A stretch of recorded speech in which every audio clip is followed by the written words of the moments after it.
3 régions du Cameroun ont signalé plus de 6000 cas d'onchocercose en 3 mois.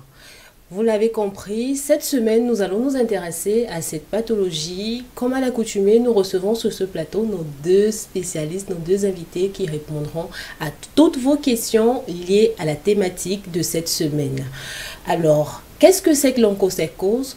Comment est-ce qu'on la diagnostique? Quelles sont les causes? Comment est-ce qu'on la traite et surtout comment la prévenir? Nous en discuterons durant les 52 minutes à venir avec nos invités. Alors je vous prie de vous installer et surtout bienvenue à votre émission Culture Santé.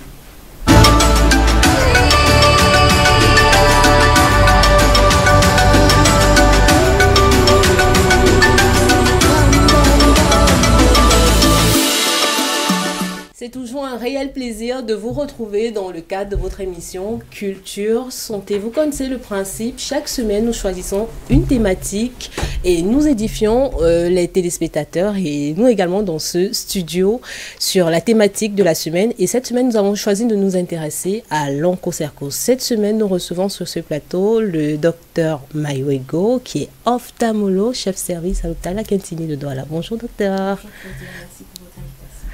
C'est un plaisir renouvelé d'ailleurs. C'est pas la première fois que vous assistez à notre émission. Merci pour votre disponibilité, docteur. Je vous en prie, c'est avec plaisir. Alors, elle est accompagnée sur ce plateau de docteur Sakfo. Vous le connaissez, notre consultant permanent, notre nutrithérapeute. Bonjour, docteur. Bonjour Claudia. J'espère Et bonjour. que vous allez bien. Oui, bien sûr, je vais très bien, surtout quand je suis accompagné de jolies dames comme vous. Oh là, et merci. bonjour à tous nos téléspectateurs qui font bien d'écouter Culture Santé. Alors, cette semaine, on a choisi de s'intéresser à l'onchocercose. Très souvent, je n'ai pas l'habitude d'entendre parler de cette maladie régulièrement. Peut-être pour ceux qui sont à l'école, dans nos cours d'SVT, de temps en temps à l'école primaire, on entendait parler. À certains moments, même, on donnait une autre appellation à cette maladie, cécité des rivières. Alors, docteur Maïwego, qu'est-ce que c'est que l'onchocercose et pourquoi d'ailleurs cette appellation?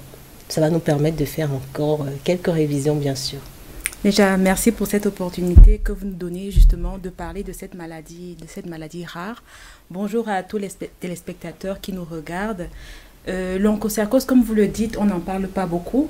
Elle fait d'ailleurs partie d'un groupe de pathologies qu'on appelle les maladies tropicales négligées. Oui. Vous comprenez donc votre ressenti effectivement par rapport à cette maladie.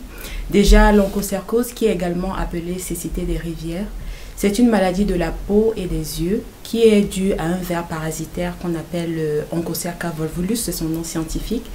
Et ce ver est transmis à l'homme par la piqûre d'une mouche noire appelée la simulie et généralement dans des régions endémiques particulières qui sont situées autour des rivières ou des ruisseaux qui ont un courant à haut débit, un courant rapide.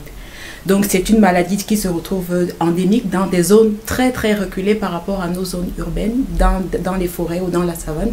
Et c'est donc pour cela qu'elle n'est pas très visible, elle n'est pas très exposée. Pourtant ça fait des ravages puisque parmi ces complications les plus redoutables, il y a la cécité. Oui, et justement en début d'émission on parlait des statistiques, 6 millions de cas. Ça représente quand même sur 28 millions d'habitants, ça représente pratiquement 1/5 de la population. Est-ce qu'on devrait s'inquiéter? Oui, on devrait s'inquiéter, d'autant plus que 90% des cas de cette maladie surviennent en Afrique, dans des pays qui sont en voie de développement. Ça touche des populations qui sont démunies, des populations dans les villages, dans les zones rurales, agricoles ou des chasseurs. Donc ce sont des personnes qui n'ont pas les moyens de se prendre en charge. Et en plus, étant une maladie rare, ça n'a pas suffisamment de visibilité par rapport aux autres maladies plus fréquentes comme le paludisme, le VIH qui suscite vraiment beaucoup plus de mobilisation de moyens. Et récemment, nous avons eu le Covid qui a encore orienté toutes les ressources plutôt vers cette maladie-là, rendant, bien entendu, donnant un coup au foie par rapport à la lutte contre cette maladie, ce qui pourrait expliquer pourquoi ces derniers temps, donc en post-Covid, on se retrouve avec une recrudescence de cas dans les régions que vous avez citées. Oui, et justement, 90 nouveaux cas, du moins 90% de nouveaux cas d'onchocercose en Afrique. C'est très inquiétant, docteur Sacfon. Oui, bien sûr. D'ailleurs, aucune pathologie ne devait être négligée. Et c'est encore plus inquiétant parce que c'est une pathologie qui nous concerne, nous qui sommes en Afrique.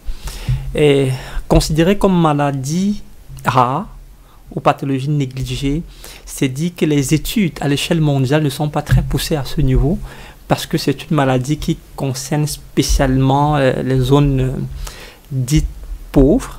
Et nous ne représentons pas grand-chose à l'échelle mondiale. La plupart des efforts vont se trouver vers des pathologies qui vont toucher le monde dans sa globalité. Or, ces pays pauvres sont très petits. Je ne veux pas dire qu'on néglige, mais l'accent n'est pas mis là-dessus. Et justement, il se pourrait que le temps d'incubation, ça peut-être, docteur Mayogue va revenir dessus, que le temps d'incubation est un peu plus long. Est-ce que cela explique sa complexité et sa dangerosité? Bien sûr, parce que c'est une pathologie qui est pratiquement asymptomatique. C'est-à-dire, dès lors qu'on l'a contractée, les symptômes ne sont pas immédiatement visibles.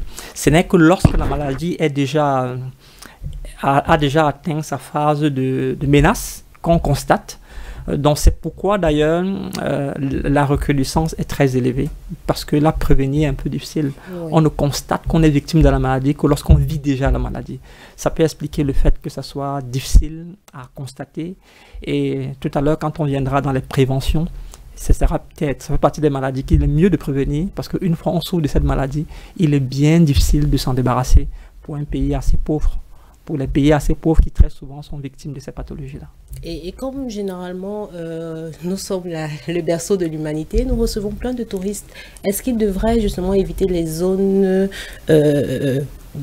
d'onchocercose endémique?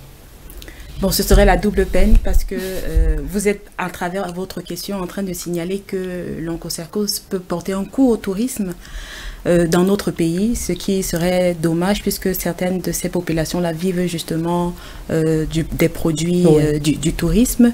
Cependant, c'est vrai que le fait d'aller dans une zone à risque, forcément, ça vous expose à plus de risques de la maladie, mais on ne va pas interdire ces zones-là complètement à nos touristes. C'est pas des zones de guerre. Oui. On va plutôt les encourager et leur rappeler les moyens de prévention qu'ils doivent amener avec eux.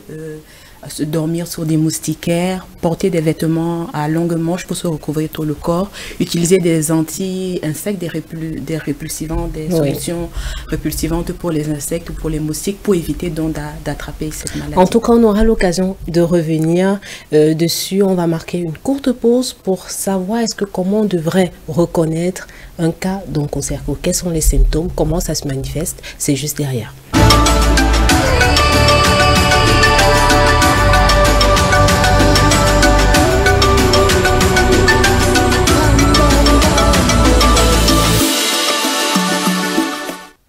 L'onchocercose étant à la fois une maladie des yeux et de la peau, comment est-ce qu'on fait pour la reconnaître? Bon, pour reconnaître la maladie, déjà, il faut identifier la zone d'habitat habituelle du patient. On a vu qu'il y a des zones particulières là où le risque de transmission est plus élevé, autour des cours d'eau et des rivières qui ont un fort débit, dans les régions de l'Est, du Sud et du Centre de notre pays en particulier. Maintenant, il y a différentes manifestations et des manifestations sur la peau. Sur la peau, ça peut entraîner essentiellement du prurit. C'est pour ça que généralement, au Cameroun, quand quelqu'un a beaucoup de démangeaisons, il dit qu'il y a les filaires, simplement.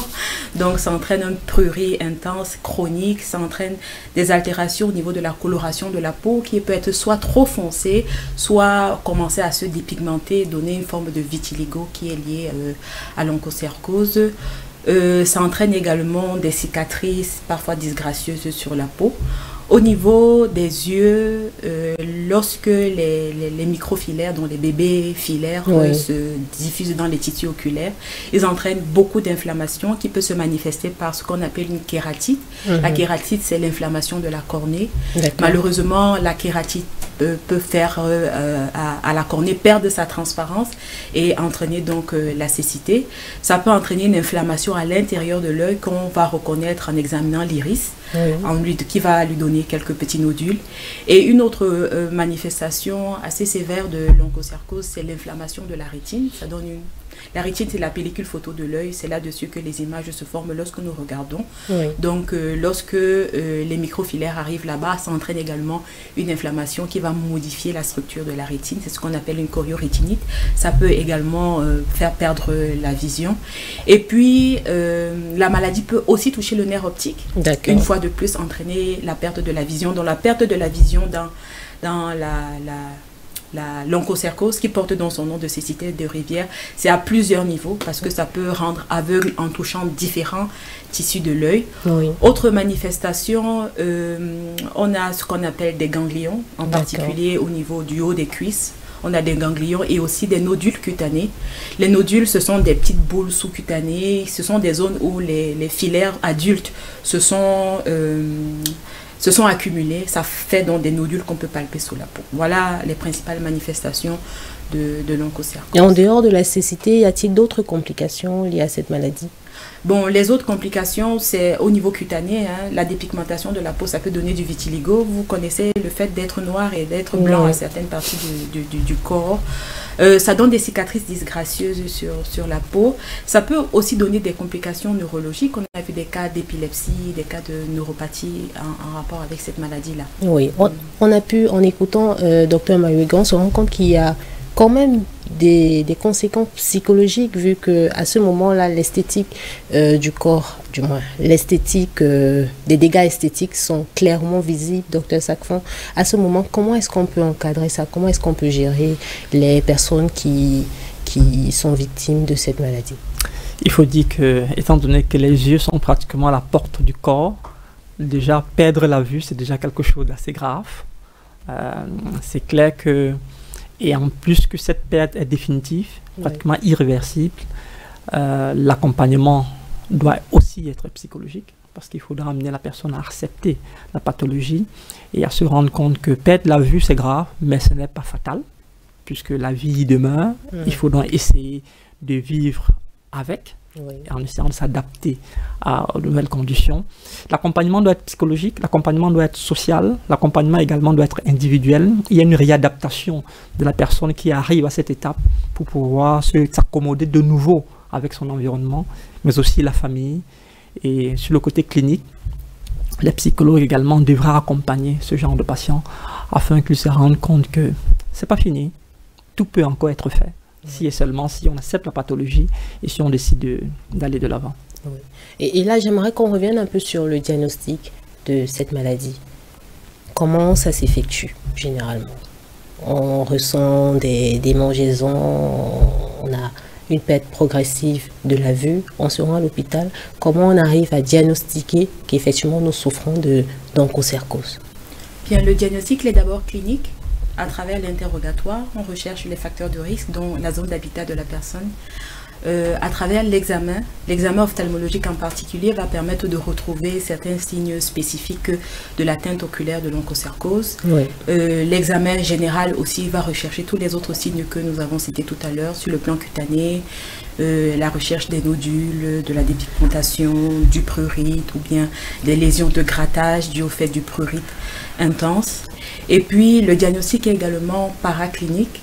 Des prélèvements sont faits au niveau de la peau, des biopsies superficielles ou profondes pour rechercher les microfilaires au niveau de la peau. Les prélèvements au niveau des nodules également pour faire une biopsie et rechercher les microfilaires à cet endroit-là. Il y a des prélèvements sanguins qui peuvent être faits pour rechercher l'ADN de la filaire, du verre, à travers ce qu'on appelle la PCR, qui est une technique immunologique pour rechercher l'ADN, le matériel génétique du microbe. Il y a également la possibilité de rechercher des immunoglobulines, même comme cette technique-là n'est pas très spécifique parce que ça ne permet pas de savoir si vous avez une maladie active ou bien si vous avez juste une trace d'une infection récente qui a déjà été guérie. On a eu quand même tout à l'heure à dire ici que les symptômes apparaissent sur 1 ou 2 ans pratiquement. Est-ce à dire qu'un diagnostic précoce ne nous permet pas d'avoir une conclusion? D'où l'importance de la prévention, Claudia. Il est évident que plus tôt une maladie est détectée, mieux la prise en charge peut être faite. Alors que lorsque la maladie n'est détectée que plus tard, c'est un peu plus compliqué, surtout si les conséquences sont déjà irréversibles. Il est évident que si les patients peuvent être détectés tôt de cette pathologie, la prise en charge également sera plus efficace et on pourra ainsi éviter la prolifération ou l'état d'aggravation de cette pathologie. C'est d'ailleurs pourquoi on va conseiller à tous ceux qui sont dans ces zones, chaque fois qu'il y a des campagnes, de ne pas hésiter à y aller pour bénéficier ainsi de diagnostics très tôt, afin d'éviter de se retrouver dans des cas d'irréversibilité de la pathologie. Et tout à l'heure, on parlait de 6000 cas. Est-ce à dire que c'est une maladie orpheline? Bon, non, pas orpheline, parce que dans le cas des maladies orphelines, la fréquence de la pathologie est encore beaucoup plus rare que ça.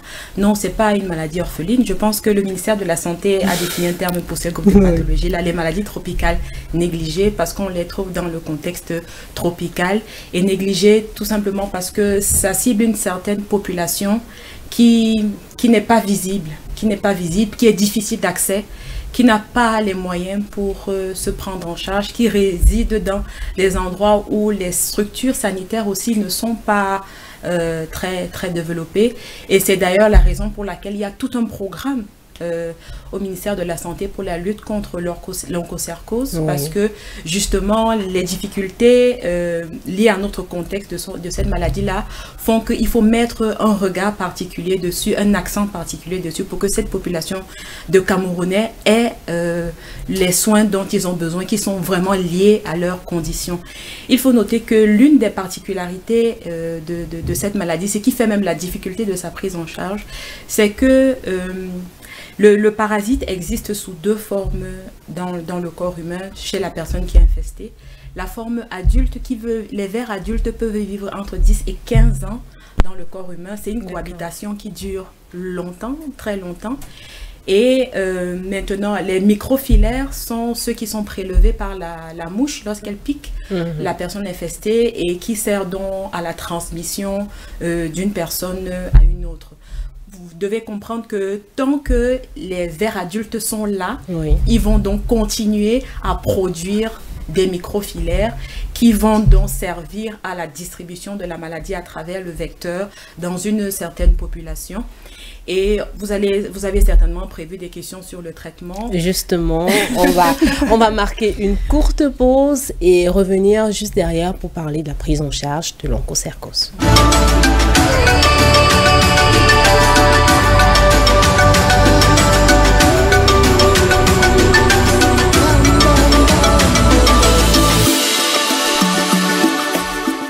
Parlons justement de la prise en charge de l'onchocercose.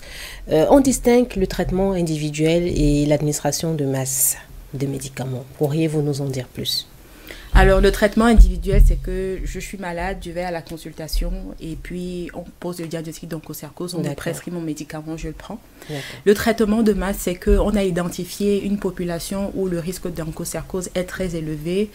On décide qu'on va distribuer le traitement à tout le monde, même ceux qui ne présentent pas encore de symptômes de la maladie. C'est cela la différence.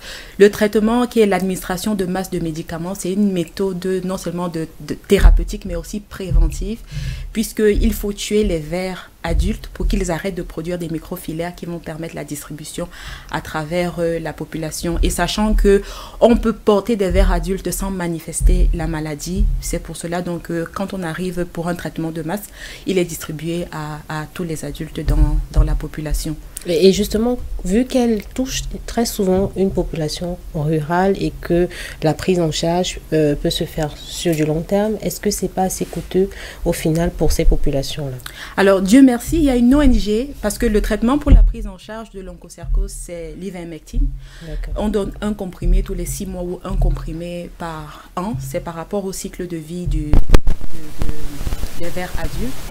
Tout à l'heure, je rappelais que ce ver peut vivre de 10 à 15 ans dans l'être humain. C'est pour cela que la durée du traitement dans ces zones-là, c'est généralement de 10 à 15 ans. Donc chaque année, pendant une dizaine d'années, quelqu'un qui vit dans une zone endémique doit prendre au moins une fois par an le comprimé comprimé d'ivermectine. Alors, le laboratoire qui avait mis en place, qui a fabriqué ce médicament-là et une ONG se sont engagés à distribuer gratuitement ce médicament dans les populations, dans les pays endémiques aux populations à risque pour que d'ici 2030, quoi, il y ait une élimination complète de l'onchocercose en Afrique et dans le monde. Les pays d'Amérique latine où l'onchocercose était endémique, depuis quelques années, ont déclaré l'élimination de cette maladie-là. Et puis voilà, on attend le tour de l'Afrique. Sachant que l'alimentation au cœur même de notre santé, on en parlait encore la semaine dernière, Dr Safon, les éléments du New Start, comment est-ce qu'ils participent ou contribuent à la guérison justement de cette pathologie? Dans le New Start, il y a de l'eau, qui est le water, l'hydrothérapie, mais il faudrait noter que justement l'une des causes de la transmission de cette pathologie, c'est les eaux des rivières, qui très souvent sont des lieux où les mouches vont résider. Il y a plusieurs possibilités de prévenir ça, c'est-à-dire veiller à ce que ces eaux des rivières soient désinfectées, ce qui est très difficile, mais pourtant qui est l'une des solutions.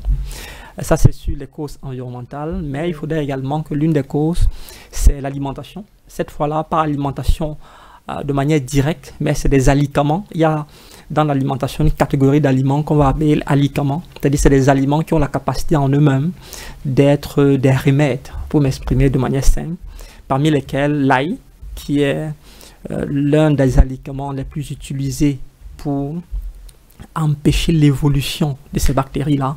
Mais l'ail, de quelle façon? L'ail fermenté, on va appeler l'ail lacto-fermenté. Vous allez les trouver dans des pharmacologies traditionnelles, mais aussi on peut le produire. Lorsqu'on a une formation assez poussée, on peut produire. Jusqu'ici, de manière scientifique, c'est le seul alicament qui a eu ses preuves pour éviter la prolifération de ces bactéries-là. Pour les autres, ça reste encore en étude. On ne saurait donc partager en lieu public des éléments qui ne sont pas encore prouvés. Mais voilà à peu près les éléments qui permettent dans la nutrithérapie d'apporter des solutions, peut-être pas définitives, mais au moins d'empêcher la prolifération de cette pathologie qu'est l'onchocercose. Tout à l'heure, on a mis en exergue les conséquences psychologiques de cette maladie sur le malade.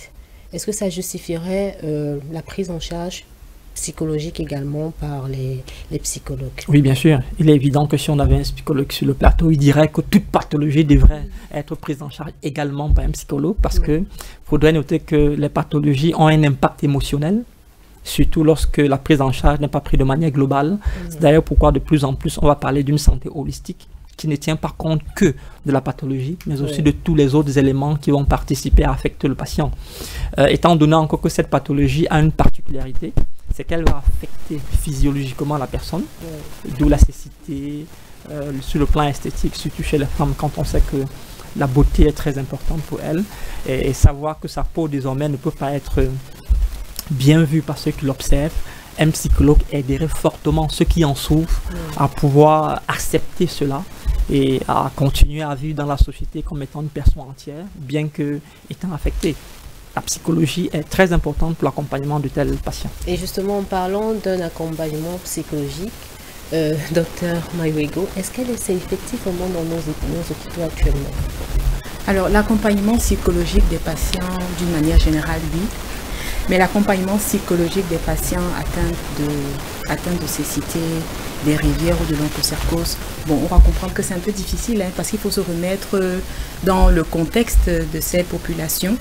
Ce sont des populations qui vivent dans des zones reculées, ce sont des agriculteurs, des chasseurs, des passeurs de bacs, qui vivent en zone rurale, là où parfois il manque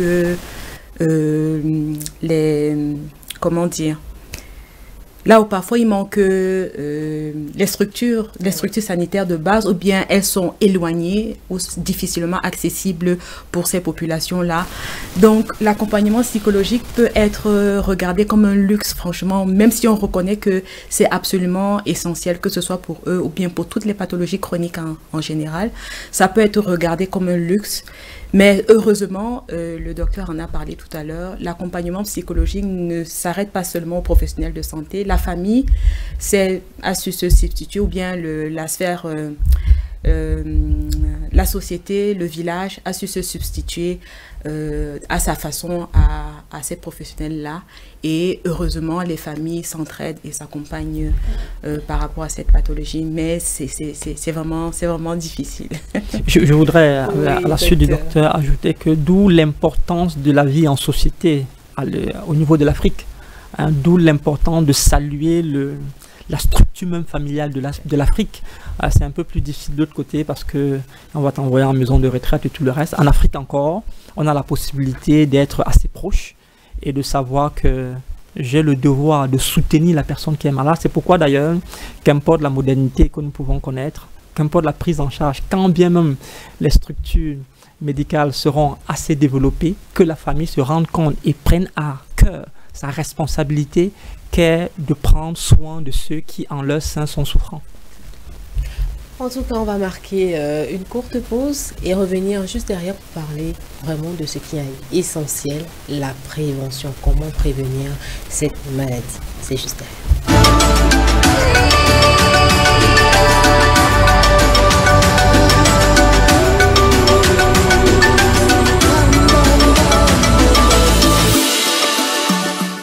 Alors, si vous nous rejoignez à l'instant, vous êtes toujours sur votre émission Culture Santé. Et aujourd'hui, nous parlons encore de l'onchocercose. On va aborder la dernière articulation de cette émission. Il s'agit bien sûr de la prévention qui, pour moi, est la partie la plus importante dans cette affaire. Donc, on va parler de prévention, docteur Manoigo. Comment est-ce qu'on peut prévenir justement les risques sanitaires afin que la population ait à manger, si je peux dire ça ainsi? Oui, et c'est vraiment essentiel de dire que pour que la population ait à manger, parce que non seulement il s'agit de leur métier, mais parce qu'à une époque, malheureusement, l'onchocercose a entraîné la désertion de certaines zones rurales parce que les patients ou les populations fuyaient la maladie, se sont retrouvés à délaisser leur terre, là où ils ont l'habitude de travailler pour produire de quoi manger. Donc, c'est vraiment une maladie qui peut être délétère pour l'alimentation d'une population. Donc, pour prévenir cette maladie, il y a tout d'abord la lutte antivectorielle. On a vu que la maladie était transmise à travers la piqûre d'une mouche. Oui. Et donc, pendant longtemps, il y a eu, et en particulier dans certains pays, la pulvérisation à travers des avions et des canadaires d'insecticides dans certaines régions pour détruire ces mouches-là.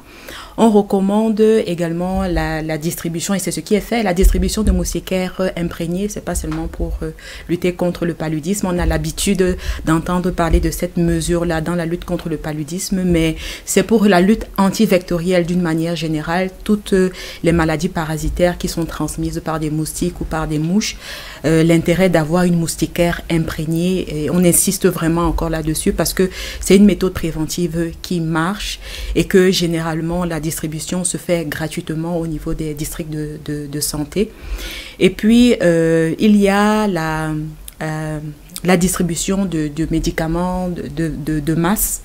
Ça permet, c'est une méthode non seulement curative pour soigner les personnes qui sont malades, mais c'est une méthode préventive également parce que ça permet de diminuer la production des microfilaires qui sont donc transmis, récupérés par la mouche qui la transmet aux différentes personnes.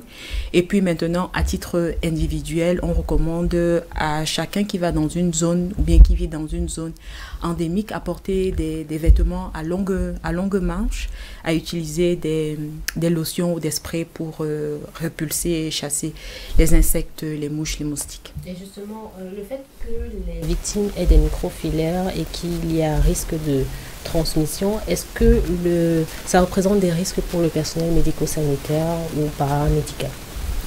Pas particulièrement pour le personnel médico-sanitaire, pour tout le monde, puisqu'on sait que tant qu'il y a un foyer, tant qu'il y a une personne qui est infestée, cette personne infestée là peut être la source de microfilaires qui sera ensuite transmise à toute la population. Non, ça ne représente pas un risque particulier pour le personnel médical, mais c'est un risque pour toutes les personnes qui vivent dans les environs, surtout s'il y a des vecteurs.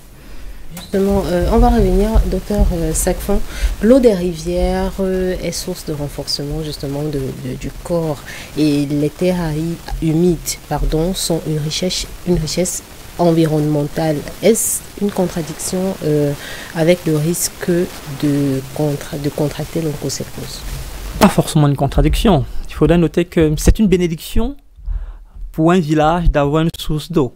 C'est une bénédiction. Il ne faudrait pas qu'à cause des pathologies qu'on peut en tirer, on finit par interroger cela. C'est une bénédiction. Mais maintenant, j'ai l'habitude de dire que toute bénédiction peut être très vite également une malédiction, si on ne sait pas en prendre soin.